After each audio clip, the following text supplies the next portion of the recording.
Weather effect ચેનલમાં તમારું સ્વાગત છે। આ ચેનલમાં રોજ હવામાનને સંબંધિત ન્યૂઝ જોવા મળશે। આજના વિડીયોમાં આપણે વધતા તાપમાન વિશે વાત કરશું, તો આજનો વિડીયો શરૂ કરીએ। ગુજરાતના વિવિધ ભાગોમાં ગરમીમાં આંશિક વધારો જોવાયો છે।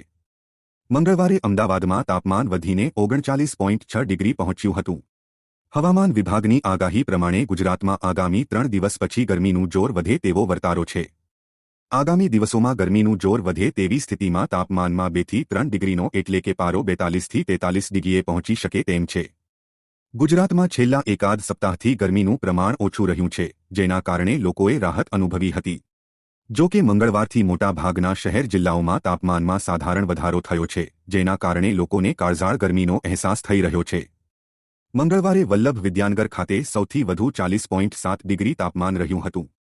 હવામાન વિભાગના કહેવા પ્રમાણે ગુજરાતમાં હાલ ઉત્તર પશ્ચિમની દિશામાં હવા ફૂંકાઈ રહી છે। એટલું જ નહીં પરંતુ કેટલાક વિસ્તારો એવા પણ છે જ્યાં વાદળછાયું વાતાવરણ છવાયેલું રહ્યું છે।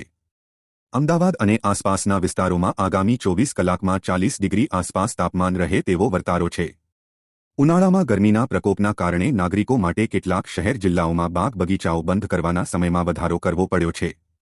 અમદાવાદમાં બપોરના સમયે મોટા ભાગના ટ્રાફિક સિગ્નલો બંધ રાખવામાં આવી રહ્યા છે। ભરત કે નાગરિકોને 4 રસ્તા પર ઊભા રહેવું ના પડે તે માટે આ નિર્ણયનો અમલ કરાઈ રહ્યો છે।